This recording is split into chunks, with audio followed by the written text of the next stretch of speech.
नमस्कार, मैं हूं अजय कुमार और आप देख रहे हैं देसी अड्डा। आज हमारे साथ हैं देसी अड्डा के संपादक राकेश तिवारी। देखिए, छठे चरण में 8 लोकसभा सीटों का चुनाव प्रचार थम गया है और चुनाव प्रचार थमने के साथ ही चुनावी समीकरण बड़ी तेजी से बदलने लगा है। कहीं घमासान है, कहीं गोलीबंदी है, तो कहीं गुटबाजी चल रही है। इन बदलते समीकरण के क्या मायने हैं, आज इसी पर हम बात करेंगे अपने संपादक राकेश तिवारी से। तो आइए जानते हैं और समझते हैं इन बदलते समीकरण के मायने। राकेश जी नमस्कार, स्वागत है आपका। धन्यवाद आपको। और देखिए, जो छठा चरण है जी इसी चरण के कुछ सीटों पर मैं पिछले कुछ दिनों से घूम रहा था, इसलिए आपका और हमारा कार्यक्रम भी नहीं आ रहा था। बिल्कुल बिल्कुल। तो जो समीकरण है इन 8 लोकसभा क्षेत्रों में, जिसमें छठे चरण में चुनाव होने वाला है, बिल्कुल स्पष्ट और साफ है। सीधा मुकाबला है। एक सीट सीवान को छोड़ दे तो सभी 7 सीटों पर इंडिया गठबंधन और एनडीए के बीच आमने सामने का सीधा सीधा मुकाबला है और मतों की गोलबंदी बड़ी तेजी से अपने अपने प्रत्याशियों के पक्ष में हो रही है। हर जगह का समीकरण अलग है और खास करके मैं आपको सीवान, महाराजगंज और गोपालगंज की भी कई ऐसी बातें बताने वाला हूं जो चुनाव को निश्चित रूप से प्रभावित करने वाला है।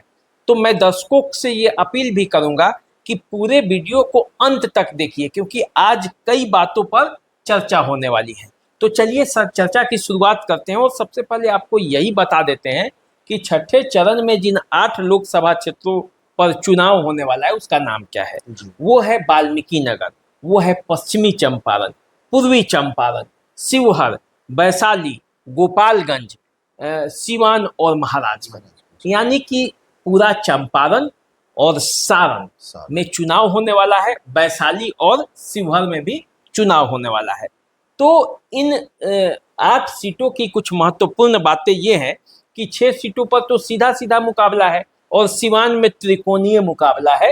हिना साहब निर्दलीय प्रत्याशी के तौर पर जो चुनावी मैदान में उतर गई हैं, उसके बाद सारे प्रत्याशियों का समीकरण सिवान में बिगड़ सा गया है। तो एक तो वो है। उसके बाद जिन बाहुबलियों के पत्नियों का या बाहुबलियों के भाग्य का फैसला होने वाला है, उसमें देखिए सिवान में हिना साहब है, शिवहर में लवली आनंद, आनंद मोहन की पत्नी, वो खुद चुनावी मैदान में है, लवली आनंद। फिर मुन्ना शुक्ला इसी चरण में चुनाव लड़ रहे हैं। फिर बीना देवी भी मुकाबले में है। तो इस तरह से देखा जाए तो इन बाहुबलियों के छठे चरण में पूरा बाहुबली है।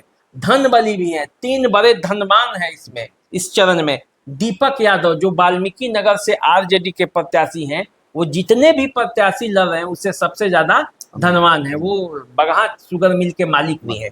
इसके अलावा जो दूसरे नंबर पर धनवान है वो वीना देवी है, जो वैशाली से एलजेपी की प्रत्याशी हैं।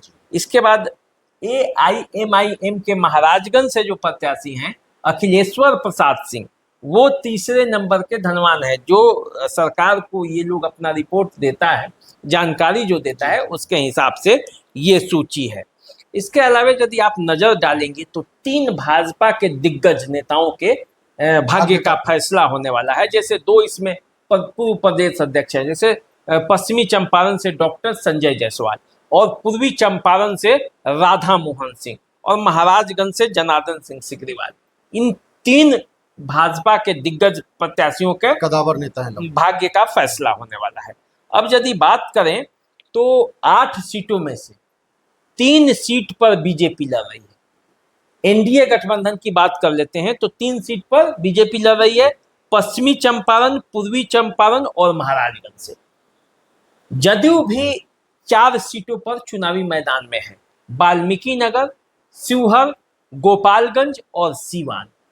और लोजपा रामविलास जो है वो 1 सीट वैशाली पर चुनाव लड़ रही है, यदि ये एनडीए खेमे के सीट है। और यदि आप इंडिया गठबंधन की बात करें तो 2 सीटों पर कांग्रेस चुनाव लड़ रही है, पश्चिमी चंपारण और महाराजगंज। राजद जो है वो 4 सीटों पर चुनाव लड़ रही है, वाल्मीकि नगर, वैशाली, शिवहर और सीवान। वीआईपी जो है मुकेश सहनी की पार्टी, वो 2 सीटों पर चुनाव लड़ रही है, पूर्वी चंपारण और गोपालगंज। आप जानते हैं कि वीआईपी को 3 सीटें मिली हुई है। तो ये मोटा मोटी एक समीकरण था जो इन 8 सीटों का जहां चुनाव होने वाला है और सीधा सीधा मुकाबला है। तो चलिए हम लोग बारी बारी से बात करते हैं कि वाल्मीकि नगर में कौन है। शुरुआत वाल्मीकि नगर से ही करते हैं। वाल्मीकि नगर में आरजेडी के प्रत्याशी दीपक यादव हैं और जनता दल यू के प्रत्याशी सुनील कुमार हैं जो निवर्तमान सांसद भी हैं। तो इन दोनों के बीच सीधा मुकाबला है। माना जा रहा है कि दीपक यादव बीजेपी के ही नेता थे। पिछले चुनाव में वे भाजपा के प्रत्याशी के तौर पर चुनावी मैदान में उतरे थे और हार गए थे। तो फिर उन्होंने बीजेपी ज्वाइन किया। बीजेपी में इस बार टिकट उसके खाते में नहीं गया तो वो आरजेडी में चले गए। तेजस्वी यादव के सामने उन्होंने बगहा में ही आरजेडी ज्वाइन किया और उन्हें टिकट थमा दिया गया। अब वहाँ जो सुनील कुमार हैं उनके बीच और दीपक यादव के बीच सीधा सीधा मुकाबला है। माना जा रहा है कि एनडीए के जो वोट बैंक है, ब्राह्मण मत, कुशवाहा मत, कुर्मी मत, अति पिछड़ा मत, जनता दल यू के, वो सब सुनील कुमार के पक्ष में यूनाइट हो गए हैं। हालांकि सुनील कुमार से लोगों में गुस्सा भी है, लेकिन मोदी मैजिक जो है उसका असर है, प्लस नीतीश का जो अपना वोट बैंक है उसका असर है। सुनील कुमार के जातीय वोट जो हैं वो जब एक साथ मिल जा रहे हैं तो समीकरण बन रहा है। वहीं दीपक यादव के पक्ष में आरजेडी के परंपरागत वोट हैं, कांग्रेस के भी कुछ वोट हैं क्योंकि कांग्रेस वहां से चुनाव लड़ती रही है, लेकिन आरजेडी के जो परंपरागत वोट हैं वो वाल्मीकि नगर में उसे जा रहे हैं। अब देखना यह है कि जब 25 तारीख को मतदाता मतदान करेंगे तो यहाँ क्या होता है। राकेश जी, आपने मोदी मैजिक की बात की, लेकिन बिहार में प्रधानमंत्री जी का ताबड़तोड़ रैली हो रहा है। इस ताबड़तोड़ रैली होने के पीछे क्या कारण है कि लगातार प्रधानमंत्री जी बिहार में दौरा पे दौरा किए जा रहे हैं? देखिए, बीजेपी किसी भी चुनाव को हल्के में नहीं लेती है। वो जीतती है तो भी और हारती है तो भी। छोटा चुनाव हो या बड़ा चुनाव हो, आप हर चुनाव में यही मुद्दा देखते होंगे कि क्यों बीजेपी इतने तेजी में प्रचार करी है। उसके पास सिस्टम है, उसके पास आधार है, उसके पास लोग हैं, उसके पास नेता हैं कई। तो उस नेता को वो पूरी तरह से झोंक देती है। चुनाव लड़ना बीजेपी जानती है, इसीलिए तो आप देखते होंगे कि उसके सफलता का प्रतिशत ज्यादा है अन्य पार्टियों से। बैठती नहीं है, एक चुनाव खत्म होता है दूसरी की तैयारी में जुट जाती है और किसी भी चुनाव को हल्के में नहीं लेती है, चाहे हवा कितना भी उसके पक्ष में हो। तो उसी का असर है कि प्रधानमंत्री नरेंद्र मोदी अपना 100% बिहार में दे रहे हैं। तो अब आ जाइए बात पश्चिमी चंपारण की कर लेते हैं। यहाँ से आप जानते हैं डॉक्टर संजय जायसवाल चुनावी मैदान में है। उनके पिता डॉक्टर मदन जायसवाल भी इस सीट से जीतते रहे हैं। यहाँ से मनीष कश्यप चुनावी मैदान में उतरे थे, उनको बीजेपी ने मैनेज किया और अपने पाले में मिलाया। अब देखिए, तो पश्चिमी चंपारण में कांग्रेस के प्रत्याशी मदन मोहन तिवारी जो है वो चुनावी मैदान में है। तो इन दोनों के बीच मुकाबला है। डॉक्टर संजय जायसवाल वहाँ काफी मजबूत है, बनिया वर्ग का वहाँ अच्छा खासा वोट है बेतिया में, उसके बाद ब्राह्मणों का एक अच्छा खासा वोट बैंक है और उसी के सहारे वहाँ से ब्राह्मण प्रत्याशी को कांग्रेस ने चुनावी मैदान में उतारा है। लेकिन मुकाबला जो है वो दिलचस्प होने वाला है क्योंकि मोदी मैजिक तो वहीं संजय जायसवाल कई बार से वहां सांसद रह चुके हैं। हालांकि कहा जाता है कि उनके खिलाफ भी लोगों में नाराजगी है, लेकिन मनीष कश्यप के चुनावी मैदान से हट जाने के बाद और मोदी को जो प्रधानमंत्री बनाने की बात है उसको लेकर वहां हवा दिलचस्प है।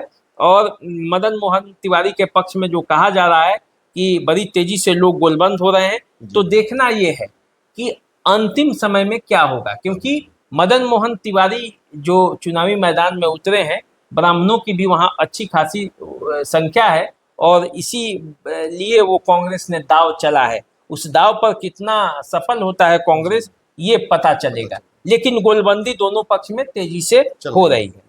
अब आइए पूर्वी चंपारण। पूर्वी चंपारण में कौन है? राधा मोहन सिंह, जिसे माना जाता है कि पूर्वी चंपारण के डॉक्टर हैं राजनीति के, और एक और डॉक्टर वहां चुनावी मैदान में उनके खिलाफ होते हैं, डॉक्टर राजेश कुशवाहा, जो डॉक्टर पेशे से है। तो पेशे से डॉक्टर और राजनीति के डॉक्टर, इन दो डॉक्टरों के बीच पूर्वी चंपारण की लड़ाई है। और जो वीआईपी का ये सीट है तो इस नाते आप देखेंगे कि वहाँ मुकाबला बड़ा दिलचस्प होने वाला है। हालांकि राधा मोहन सिंह को लेकर कई तरह की बातें हो रही थी कि टिकट कट जाएगा इस बार, वो अब पुराने हो गए, वो खुद चुनाव नहीं लड़ना चाहते, लेकिन उन्हें टिकट भी मिला है और गर्मजोशी के साथ वो चुनाव भी लड़ रहे हैं। तो ये हो गई पूर्वी चंपारण की बातें। अब बात आती है शिवहर की। शिवहर जो काफी इम्पोर्टेंट सीट है, क्योंकि आनंद मोहन की राजनीतिक विरासत दांव पर लगी हुई है शिवहर में। यदि इस बार शिवहर में आनंद मोहन की पत्नी लवली आनंद नहीं जीतती है तो इससे उनका राजनीतिक साख कम हो जाएगा, और यदि जीत जाती हैं तो पुनः वह राजनीतिक साख बरकरार रहेगा। तो इसलिए राजनीतिक साख की लड़ाई है, और वहां से आरजेडी ने रितु जायसवाल को चुनावी मैदान में उतारा है, जिसे आरजेडी अपना शेरनी बताती है।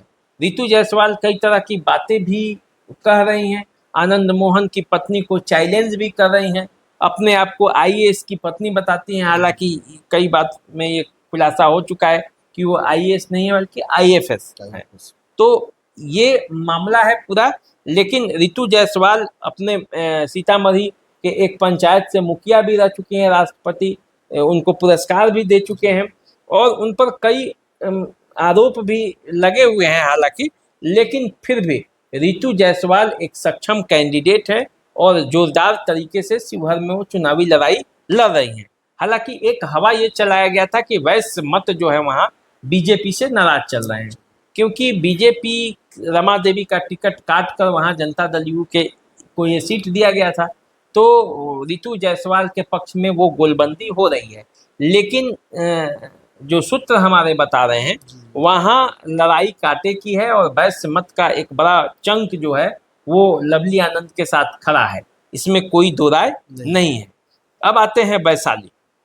वैशाली जहाँ मुन्ना शुक्ला चुनावी मैदान में है, और वैशाली और महाराजगंज ये दो क्षेत्रों में ऐसा कहा जा रहा है कि भूमिहार मत जो है वो एनडीए के पाले से निकलकर इंडिया के पाले में घुस गए हैं। यानी कि जो भूमिहार एनडीए के कोर वोटर वैशाली में माने जाते थे, वो भूमिहार अब पाला बदलकर आरजेडी में चले गए हैं, क्योंकि मुन्ना शुक्ला को वहां से आरजेडी ने अपना प्रत्याशी बना दिया है। तो ऐसा माना जा रहा है कि बीजेपी के कई वर्कर जो थे वो भी मुन्ना शुक्ला के साथ देखे जा रहे हैं। लेकिन बीना देवी को किसी भी मामले में आपको कम आंकने की जरूरत नहीं है, क्योंकि आप जानते हैं कि वैशाली में जब जब चुनाव होता रहा है अधिकांश मौकों पर राजपूत कैंडिडेट वहां से जीतते रहे। वहां से रघुवंश बाबू कई बार चुनाव जीते हैं, उसके बाद रमा सिंह थे, उसके बाद वीणा देवी हैं, मुन्ना शुक्ला 14 में चुनाव हार भी चुके हैं, जदयू के टिकट पर वो चुनावी मैदान में उतरे थे, तब जदयू अकेले लड़ रही थी। तो लेकिन 1 लाख से 1.5 लाख के आसपास उन्होंने मत लाया था। तो कुल मिलाकर देखा जाए तो वैशाली में दिलचस्प मुकाबला है। मुन्ना शुक्ला के आने से वैशाली का लड़ाई जो है वो कांटे का हो गया है। अब देखना ये है कि मतदाता जब चुनाव प्रचार खत्म हो जा रहा है तो उसके बाद किधर अपना पाला बदलते हैं, क्योंकि ऐसा माना जाता है कि चुनाव प्रचार जैसे ही खत्म होता है मतदाता अपना पाला साइड पकड़ने लगते हैं, और जो चुप बैठे हुए मतदाता होते हैं वो भी बूथ पर जाते जाते वो खुल जाते हैं। तो वैशाली की यही कहानी है, और जो कहानी वैशाली की है वही कहानी अन्य क्षेत्रों में भी है। अब बात जरा हम लोग अब उधर से निकलकर सारण में आ जाएं। सारण के 3 लोकसभा क्षेत्रों पर चुनाव होने वाला है। सारण जो लोकसभा क्षेत्र था उस पर तो चुनाव पहले ही 5वें चरण में हो चुका है। 6ठे चरण में सारण कमिश्नरी के गोपालगंज, सिवान और महाराजगंज इन 3 लोकसभा क्षेत्रों में चुनाव होने वाला है। तो सबसे पहले गोपालगंज की ही बात कर लेते हैं। गोपालगंज में जनता दल यू के कैंडिडेट आलोक कुमार सुमन चुनावी मैदान में है। बीआईपी ने यहाँ अपने प्रत्याशी चंचल पासवान को चुनावी मैदान में उतारा है।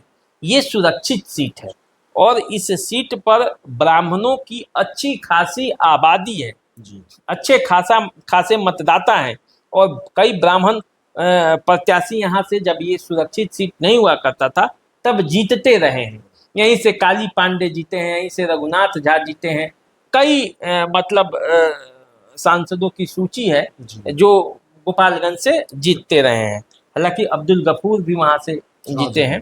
तो कुल मिलाकर देखा जाए, लालू यादव के भाई साले साधु यादव भी एक बार चुनाव जीते हैं, लेकिन ये राजद के लिए उतना इम्पोर्टेंट सीट नहीं रहा है। भले लालू यादव का गृह जिला हो गोपालगंज, लेकिन हमेशा उनके खिलाफ ये वोट करते रहा है।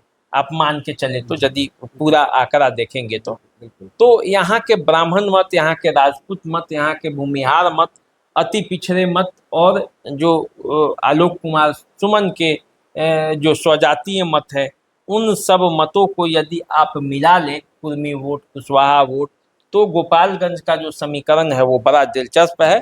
और पिछले बार के निवर्तमान सांसद रहे हैं आलोक कुमार सुमन, जदयू के कोषाध्यक्ष हैं। तो गोपालगंज की लड़ाई जो है वो जदयू के लिहाज से बड़ी अनुकूल मानी जा अनुकूल रही है, उनका पलड़ा पूरा भारी है। है। पलड़ा भारी है उनका, तो वहाँ ये स्थिति है। अब आ जाइए सीवान। सीवान में मुकाबला बड़ा दिलचस्प है। सीवान की जैसे ही बातें होती हैं, लोगों के कान खड़े हो जाते हैं। कान इसलिए खड़े हो जाते हैं कि हर कोई सुनना चाहता है कि ये जो निर्दलीय प्रत्याशी हैं हिना साहब, इनका इस बार क्या होने वाला है। हिना साहब जो मोहम्मद शहाबुद्दीन की पत्नी है, और मोहम्मद शहाबुद्दीन इस बार नहीं है क्योंकि कोरोना के समय में उनका इंतकाल हो गया था। तो उनके अनुपस्थिति में हिना साहब ने राजद को छोड़कर निर्दलीय प्रत्याशी के रूप में चुनाव मैदान में उतरा है। तो उनके पीछे जो घूम रहे हैं इस बार चुनाव प्रचार करके, वो पूरी तरह से माहौल बदला है। उनके साथ पीछे कोई मुस्लिम नहीं घूम रहा है, उनके पीछे घूम रहे हैं राजपूत जाति के लोग, उनके पीछे घूम रहे हैं भूमिहार जाति के लोग, उनके पीछे घूम रहे हैं ब्राह्मण जाति के लोग, उनके पीछे घूम रहे हैं लाला जाति के लोग। तो जब आप देखिएगा पूरा समीकरण, तो सवर्ण मतदाता और मुस्लिम मतदाताओं का एक गठजोड़ वहां बनते हुए दिख रहा है। इसके अलावे जो अति पिछड़ी जातियां हैं, जो दलित है, उसमें भी हिना साहब की पकड़ है, क्योंकि वे सब शहाबुद्दीन को वोट करते आए हैं और शहाबुद्दीन समय समय पर उन कमजोर वर्गों के पीछे खड़े भी होते हैं। राकेश जी, जो गठजोड़ है चुनाव तक कायम रहेगा क्या? यही एक सवाल है, क्योंकि सीवान का इतिहास जो है वो कई बार कई प्रश्न खड़े करते हैं। सीवान में चुनाव एक दिन पहले बदल जाता है। वो चुनाव जो जातियों में जकड़ा होता है, वो जातियों से बाहर निकलकर वो धर्म के लबेदा ओढ़कर हिंदू मुसलमान पर आ जाता है, और यही प्रयास वहां हो रहा है। अंतिम समय में ये दाव खेला जा रहा है कि कैसे सीवान के चुनाव को हिंदू मुस्लिम पर लाया जाए, और जैसे ही यह चुनाव हिंदू मुस्लिम पर आएगा तो वहाँ फिर प्रत्याशी नहीं देखे जाएंगे, फिर वहाँ देखा जाएगा कि कौन हिना साहब को पराजित करता है, कौन मुसलमान को पराजित करता है, और उसके सामने कौन सा हिंदू खड़ा होता है। नाम कुछ और तो यही होते रहा है, क्योंकि पिछले बार जदयू के प्रत्याशी कविता सिंह जो चुनावी मैदान थी, अंतिम समय में बाजी पलटा और पूरा चुनाव घूम गया। उसके पहले 2009 में यदि जाते हैं तो ओम प्रकाश यादव निर्दलीय प्रत्याशी के तौर पर चुनावी मैदान में थे। लग रहा था कि हिना साहब चुनावी मैदान में बाजी मार ले जाएंगी। अंतिम समय में एक दिन पहले चुनाव घूम गया और पार्टी विचारधारा सब टूट गया। लोग ओम प्रकाश यादव के पक्ष में गोलबंद हो गए। उसके बाद 14 के चुनाव में ओम प्रकाश यादव भाजपा के कैंडिडेट के रूप में खड़े थे, तो फिर एक बार यही माहौल रहा और वे चुनाव जीत गए। जो 19 का चुनाव आया उसमें पार्टी सीट शेयरिंग में जनता दल यू को वह सीट चला गया और ओम प्रकाश यादव को चुनाव नहीं लड़ पाए, क्योंकि टिकट पार्टी से मिला नहीं। तो इसलिए कविता देवी जीत गई। इस बार उनका टिकट काट कर विजय लक्ष्मी कुशवाहा को चुनावी मैदान में उतारा गया है, लेकिन वहां का समीकरण अलग है। मैं सीवान में घूम रहा था, भूमिहारों के गांव में घूम रहा था। मैं देख रहा था कि भूमिहारों में जो एकता का जो जगी हुई थी हिना साहब के प्रति, उनके लिए जो जिस तरह से वो चट्टानी एकता का परिचय दे रहे थे, वो देखकर ऐसा लग रहा था कि इस बार मामला शायद ही घूम पाए, क्योंकि जिस मजबूती के साथ वो लोग अपनी आवाज़ उठा रहे थे। मैंने कई वीडियो में दिखाया भी है कि ब्रह्मर्षि समाज एक जगह खड़ा था, राजपूत समाज उनके साथ खड़ा है, कई लोगों के बयान आ रहे हैं। लेकिन दूसरे तरफ से अब बीजेपी जदयू ने घेराबंदी शुरू की है। बिल्कुल। राजपूत समाज का बैठक हो रहा है, ब्राह्मण समाज का बैठक हो रहा है, भूमिहारों के नेता पहुंच रहे हैं सीवान में, और वो हर हाल में शहाबुद्दीन के पुराने दिनों की याद दिलाकर, उस आतंक की बात बताकर वो चाहते हैं कि चुनाव को मोड़ दें। तो इस पूरे लड़ाई में जो सबसे अलग थलग दिखता है वो वहां राजद के प्रत्याशी अवध बिहारी चौधरी दिखते हैं। अकेले तीन कोने लड़ाई पे वो दिखते हैं। असल में लड़ाई जो है वो हिना साहब और विजय लक्ष्मी के बीच ही है। तो अब समीकरण कितने तेजी से बदलेंगे और मत बूथ पर जाते जाते क्या होगा ये कह नहीं सकते। लेकिन ऐसे यदि आप ऊपरी तौर पर देखेंगे तो हवा जो है वो हिना साहब के पक्ष में बह रहा है। दूसरे नंबर पर जो है वो विजय लक्ष्मी चुनावी मैदान में हैं और वो लगातार अपने वोटों को यूनाइट करते जा रही हैं। गोलबंदी उनके तरफ तेजी से हो रही है। तो अब जाते जाते ये गोलबंदी कहाँ तक रुकेगा और हिना साहब के पक्ष में कितने लोग डटे रह जाएंगे, असली मामला यहीं पे है। तो ये है सीवान की राजनीति। और सीवान की राजनीति जो है वो बड़ी दिलचस्प है। अब आते हैं बात जरा महाराजगंज की कर लेते हैं। महाराजगंज का भी सारा दारो मदार भूमिहार मतों पर टिका हुआ है। भूमिहार मत जो 100% जो हैं वो इस बार आकाश प्रसाद सिंह के पक्ष में जा रहे हैं या नहीं जा रहे हैं, यही चुनाव की लड़ाई है। वैसे ऐसे माना जा रहा है कि 30% वोट जो है वो जनार्दन सिंह सिग्रीवाल के पक्ष में है। लेकिन तेजी से एक गोलबंदी जो है वो भूमिहारों के बीच बढ़ रहा है, जो चाहता है कि वोट छीन कर आकाश प्रसाद सिंह के पक्ष में डाल दे। क्योंकि एक नारा अभी नया चला है कि अभी नहीं तो कभी नहीं। वहां 3 नारे, मुख्यतः ये नया नारा है, अभी नहीं तो कभी आप नहीं। तो वहाँ थे ही, ग्राउंड पहले चल रहा था कुल की लड़ाई और फूल की लड़ाई, माने कुल को जिताना है, फूल को बाद में देखना है। फूल वाले स्कूल और फूल के चक्कर में नहीं थे। वो कह रहे थे कि कुल के फूल में, कुल के मूल में ही फूल है, तो इसलिए हम फूल के साथ है। और तीसरा जो है वो दूसरा नारा जो है वहां था कि कट्ठा भले हार जाए, बिगहा नहीं हारना है। कट्ठा का मतलब था कि एमपी का सीट भले ही प्रभुनाथ सिंह के समर्थकों के लिए अपना उन्होंने कहा था कि भले ही हम लोग एमपी के सीट पर कॉम्प्रोमाइज कर लेंगे, लेकिन बिगहा जो प्रधानमंत्री का पद है उसको नहीं गंवाना है। इसीलिए इस चुनाव में रणधीर सिंह नहीं लड़ रहे हैं। नहीं तो वो भी चुनावी मैदान में निर्दलीय लड़ सकते थे, लेकिन वे लड़ते तो कहीं प्रधानमंत्री जो है ऊपर वहां एक सीट कम न हो जाए, इसलिए वो बिगहा देख रहे हैं, कट्ठा नहीं देख रहे हैं। और जो अभी नया नारा चला है भूमिहारों के बीच कि अभी नहीं तो कभी नहीं, और इस अभी नहीं तो कभी नहीं के नारे के बीच तेजी से भूमिहार वर्ग जो है वो यूनाइट हो रहा है। अब देखना है कि कितने प्रतिशत यूनाइट हो पाते हैं, क्योंकि सिग्रीवाल का भी संबंध भूमिहार वर्ग से अच्छा खासा रहा है और मधुर संबंध रहे हैं। सिग्रीवाल पर कभी ये कोई आरोप नहीं लगा सकता है कि वो भूमिहारों का अनदेखा कर दिए या उनके कार्यकर्ताओं को अपने नहीं देखें। सिग्रीवाल एक दूसरे तरह के पार्टीगत स्तर पर चुनावी मैदान में वो चुनाव लड़ते हैं और पिछले 10 साल से भूमिहार वर्ग का अच्छा खासा वोट, या यूं कहिए कि राजपूतों के वोटों में ही सेंधमारी थी। भूमिहारों का पूरा वोट सिग्रीवाल के पास आता था। इस बार राजपूतों का पूरा वोट सिग्रीवाल के पास आ रहा है और भूमिहारों के मतों में सेंधमारी हो रही है। तो ये यदि आप देखेंगे तो ये पूरा समीकरण जो है वो काम करेगा। तो यदि महाराजगंज की बात करेंगे तो एक समीकरण मैं बताता हूं आपको कि राजपूत का 95% से अधिक मत सिग्रीवाल के साथ जा रहा है, ब्राह्मण का 90% से अधिक मत सिग्रीवाल के पास जा रहा है, वैश्य मतों में 90% से अधिक सिग्रीवाल के साथ जा रहा है, पासवान और अति पिछड़े जातियों का वोट जो है वो 80% सिग्रीवाल के पक्ष में गोलबंद हो रहा है, कुर्मी 90% गोलबंद हो रहे हैं, कोयरी 50% के आसपास गोलबंद होके वो जा रहा है। इसके अलावे भी हर जाति धर्म में उनका मत है। यदि आकाश सिंह की बात करेंगे तो भूमिहार मत 80% तक उनके पक्ष में गोलबंद होते दिख रहे हैं।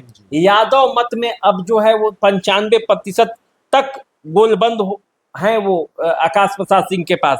और सारण में जो लड़ाई हुई है राजपूतों और यादवों के बीच, तो वो आसपास का इलाका है, तो सारण की लड़ाई का जो असर है वो वहां पड़ेगा। यादव यूनाइट होकर वो राजपूत कैंडिडेट सिग्रीवाल के विरोध में वो यूनाइट होकर मतदान कर सकते हैं। इम्पैक्ट देखने को मिल सकता है। उसके अलावा मुस्लिम मत जो है वो 95% तक आकाश प्रसाद सिंह के पक्ष में गिरेगा।